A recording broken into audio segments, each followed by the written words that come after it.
Under Auckland's Bastion Point lies a labyrinth of tunnels built in the 1880s as part of the city's defences. So why were they secretly sealed up again while World War II raged in the Pacific? For the first time in 60 years, archaeologists will enter these tunnels to search for the resting place of one of our most loved politicians and to shed some light on this 60-year-old riddle. Join us as we explore the mysteries of the crypt.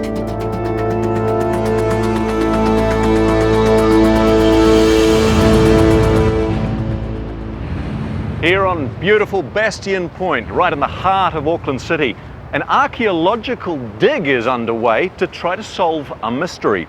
A mystery that involves 120-year-old artillery guns that were never used and the body of one of our most famous prime ministers. The story began 2 years ago through a strange twist of fate.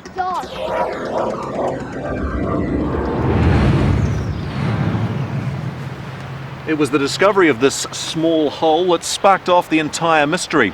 On investigation, it was found that water was entering into the tunnels beneath us, and being on top of a cliff like we are, that spelt serious potential for disaster. A special fibre optic camera was brought in to explore the hole, and it quickly revealed a major problem. The ground was actually subsiding on top of the old tunnels below. Auckland City's heritage manager George Farrant knew these structures were part of the old military tunnels below Bastion Point. To investigate the drainage problem, he would have to open up the tunnels. And it had its opposite symmetrical number on the other side of where Savage Memorial now. With this in mind, he brought in Professor Doug Sutton to help in the exploration. It may appear strange that two archaeologists are about to embark on an investigation into a drainage problem, but there's much more to this site than meets the eye. They knew water was draining into the site, but there was no sign of it seeping out of the cliff face below, which meant they had a major problem. Potentially, this could mean water getting into the ground here on the cliff top, building up a static head ready to burst out into the relatively weak sandstone immediately above the major highway. But there are special challenges involved in excavating at Bastion Point, because as well as being an old fort, it's also one of the country's most important burial sites. This memorial was built as the final resting place for one of New Zealand's most revered prime ministers, Michael Joseph Savage. Savage was New Zealand's first Labour Prime Minister, who died in office on the 27th of March 1940. During his tenure, he had introduced radical changes to New Zealand society: free healthcare, free school education, state housing, and he brought in universal pensions for all New Zealanders. His sudden death from cancer was a blow to a nation already reeling from the onslaught of World War II. 200,000 Aucklanders crowded the streets as Savage was temporarily interred in a disused gun emplacement on Bastion Point. Over the next 2 years, this elaborate monument was constructed in his honour. While it was being built, Savage's casket was removed and taken to St Patrick's Cathedral in downtown Auckland. But early in 1943, with the memorial still incomplete, his body was taken from here and transferred to Bastion Point. And that's where the question arises: where exactly inside the memorial was he laid to rest? The Savage monument was built on top of the old Fort Bastion tunnels. Directly under the impressive needle lies his memorial crypt, but there were persistent rumours that Savage's body was not in it. Barry Gustafsson wrote Savage's biography, and he's been brought into the team to clarify where his remains could lie. Tunnel system.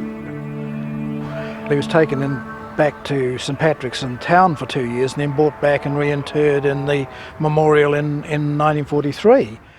And one of the people that I was talking to said no, he wasn't, because we were worried about vandals. He was actually put in the gun tunnels under the crypt. If that's the case, then water build-up in the tunnels could also be affecting the Prime Minister's remains. That's a major concern for the team, as they could come across Savage's body at any point in their excavations. First, they'll investigate the most logical place for his coffin to be, inside the concrete sarcophagus in the memorial crypt. For over 60 years, New Zealanders have believed that this is Savage's final resting place. But if the rumours are right, it's just an empty shell. Ground-penetrating radar will let George look through the concrete into the sarcophagus for any sign of a casket. And it turns out the rumours were right. At this stage, can we say with any certainty that Michael Joseph Savage is in the sarcophagus? Well, we can certainly say that he is not. So the body of one of our most revered Prime Ministers of the last century is indeed not where it should be. What began as a drainage problem has now turned into a mystery. Where exactly are the Prime Minister's remains? To help solve the mystery, we need to go back 120 years and study the old fort, which was first built here in the 1880s.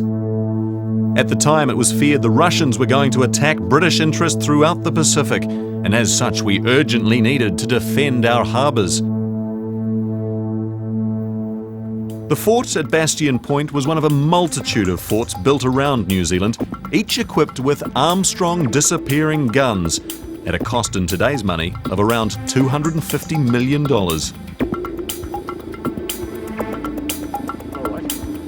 These guns were placed in underground turrets. Crossing the harbour to Auckland's North Head, dock archaeologist Dave Veert explains their purpose. Okay, here we go. Oh, very nice. We know that the guns at Bastion Point were never needed. Was this ever fired? Yes, they were fired in practice. The thing about coast defence guns, they're like an insurance policy. You have them so you don't have to have one. Like frigates? Well, the argument always is if you didn't have the guns, then anyone who felt like sailing up the harbour could do so. The guns, in fact, deter that. So the objective of coast defence guns is that you never use them. The Russians never came. But the old fort gave Bastion Point its name.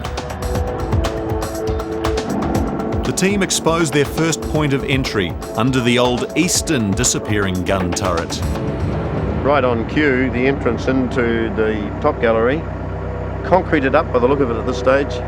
And it's the right width, George. It's definitely the entrance to the tunnel. Definitely the entrance to the tunnel, and it suggests that maybe there was something there, some good reason for concreting it up, and maybe we do have a Prime Minister in there. That's right. That's Just got to make sure he's not floating around in water.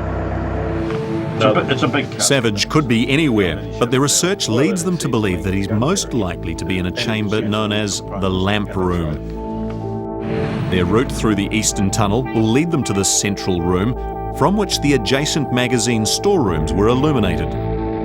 A sump beneath the Lamp Room once drained the entire fort, so it could also be the key to the water problem.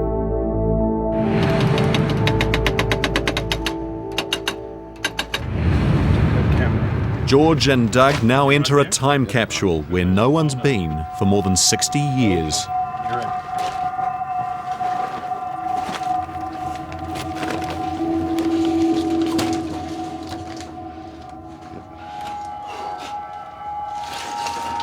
Oh, there we are.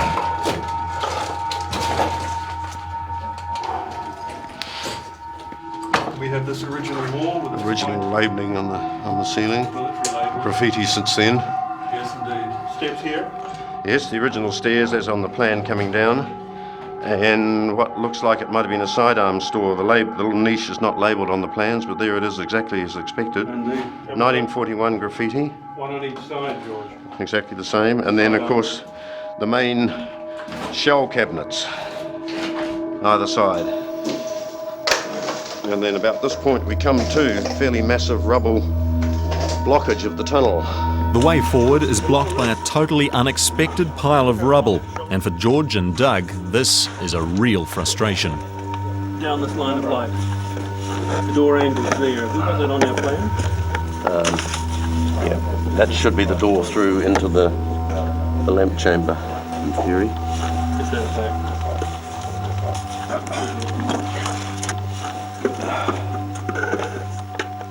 Down there. Yeah. Yep. Hey George, let's have a look at this 3-door system here. Now, can you see over that bit of tin? Let me try and flatten that for you. All right, one door where that light is. Yep. Next door, it's got a vent above it. Next door, same as this door. Yep. Now, you see that? Yep. That's the bloody lamp door, isn't it? Yep, I think so. Who's Michael Joseph Savage, George?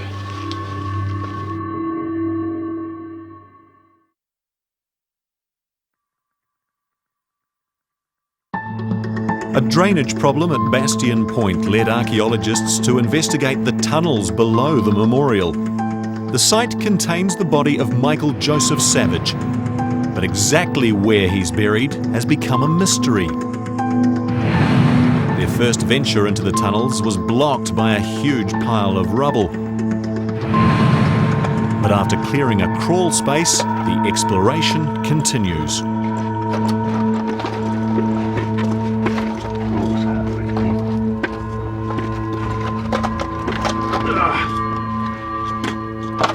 The door niches are here, so we have had the doors. All right. Okay, so we have. Doors are gone. Yeah.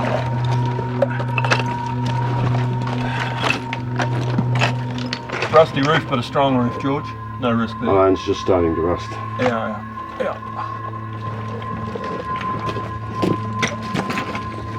Okay. Yeah. And a 3 openings, my God, full of soil. Magazine door, lamp room door, Lamp room door, other magazine door, other magazine room door. and the lamp room full of soil. I'm now crawling through the eastern tunnel that leads from the gun pit through to the main gallery. And off the main gallery is the lamp room. And that's where Doug and George have discovered a pile of unstable rubble. And that's what we're off to check out now. Okay guys, so this is the rubble you found. This is the lamp room, eh? This is the lamp room right on the central axis of the monument and the original gun pit, and through there the magazine. What we expected to find at this point was that the lamp room, this next chamber, would be intact. In fact, it's different. We've got a great spoil heap of rubble coming down here. Somewhat alarmingly, we've got a large collapsed cavity in the fill. And we've lost something like perhaps 3 or 4 cubic metres of this fill appear to have disappeared downwards, into the sump presumably. It's a bit of a surprise. It probably means the sump may no longer be functional as a drainage sump. Is Savage in the middle of it all? Now the fact that this is demolition debris from the construction of the mausoleum, and because the mausoleum was built before Michael Joseph Savage was brought back here in 1943, the Prime Minister cannot be buried anywhere within this material. Once again, the mystery deepens. Mystery deepens. With a 3-metre probe, they try to establish if the concrete floor of the sump is still intact. Feels like a floor. If that's the case, then it would indicate the drains, although blocked, may still be operational. Yeah, Peter, that's about 45 degrees, 1.5 metre below this floor level. That's right. We've got something. Which feels like the base of the cistern in the 1886 fort. Yep. Our first entry into the tunnels has revealed the drainage sump still exists, and that means George will be able to reactivate the old drainage system. But with the lamp room giving up its secrets and still no sign of Savage, the focus of the search turns to a second tunnel situated at the front of the complex. This dig is directly above the hole where the ball disappeared.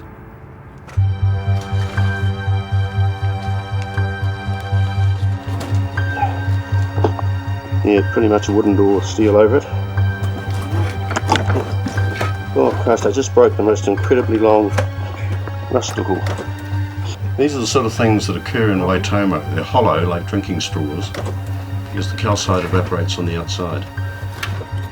Okay, and we've got the rusty door plates over the timber doors, which is exactly what we saw on the remote camera. Rotten timber doors which have let the plates fall.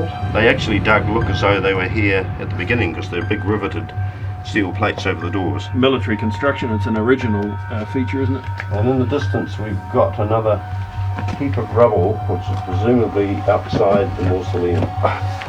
On the other side of the rubble, the tunnel ends against a wall of the mausoleum, a wall built before Savage was interred. So once again, a blocked tunnel. The search is thwarted. There's no chance of finding him on this side of the wall, which leaves the team just one more place to search.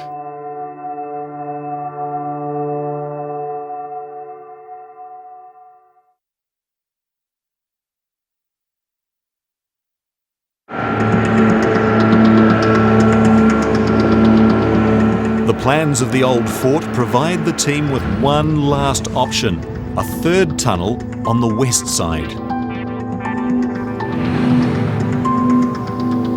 I reckon feet first on the left, George.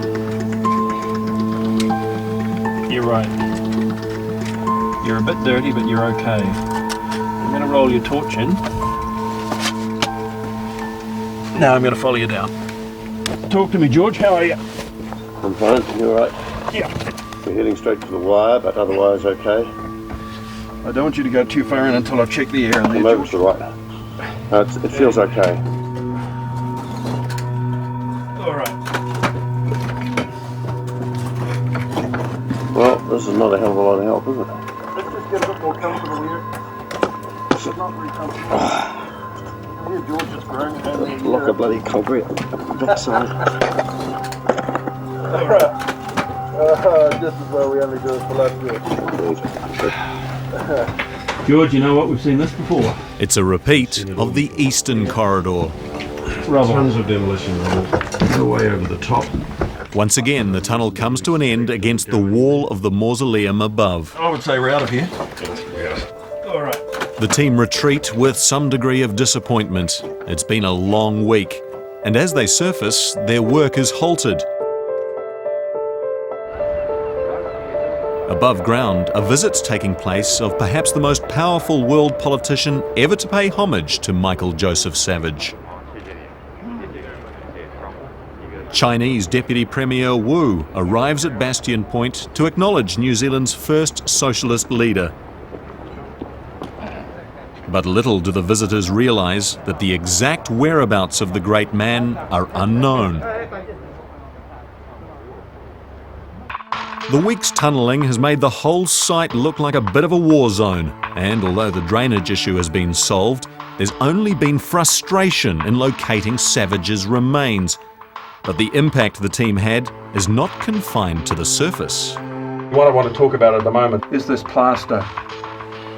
It was put here, of course, in the 1880s. And as you may be able to see, as I rub my hand on the wall, it turns to a paste. Now, in the few days in which we've been coming in and out of here, the humidity in these tunnels has risen markedly. What is lost is all of the historic graffiti. Now, we have searched these tunnels comprehensively and been able to find no graffiti at all which postdates 1941.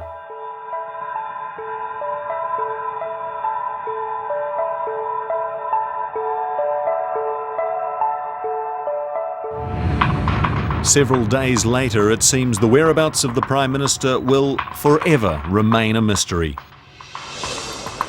However, Doug Sutton traces Savage's funeral directors, and they provide startling information. Their documents show that Savage was returned from St Patrick's Cathedral to Bastion Point in February 1942, not March 1943. Savage was taken in June 1941 to St Pat's, but he wasn't there for 18 months as everybody assumed. He was only there for 6 months and was taken back at the beginning of 1942, in February 1942. So all the assumptions are a year or more out. That's right. We had made the assumption, based on previous evidence on our files, to the effect that he was brought back to the mausoleum 2 days before the 1943 consecration ceremony. That immediately limited where he could be, because there would be no more than 2 days worth of construction of any form. With these new dates, the team now investigated the government records of 1942, not 1943. Official papers of the time suggest that the new Prime Minister, Peter Fraser, ordered the coffin be returned to Bastion Point as soon as possible to be safer in the event of a Japanese bombing attack. and his concerns may well have been justified, as just 2 weeks later the Japanese bombed Darwin. But the question remains, where exactly is Michael Joseph Savage? The government files suggest that he could be somewhere in the crypt after all.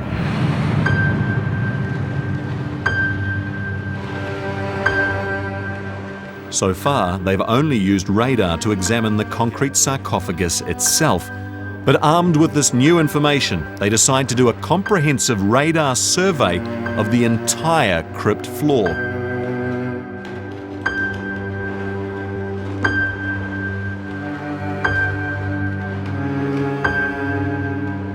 We're now looking diagonally down, much more directly into that space beneath this floor level, but underneath the sarcophagus feature.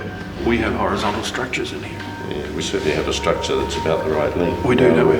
What is interesting to me is this here. Yep. So there's a strong, consistent reflective with the antennas not being moved. It carries right on to the same it carries point on on the to other there. side. This is the breakthrough they were hoping for. After weeks of searching, Michael Joseph Savage has finally been found. We looked down into a separate cavity underneath the position of the sarcophagus. And there we had an echo, a casket-length object.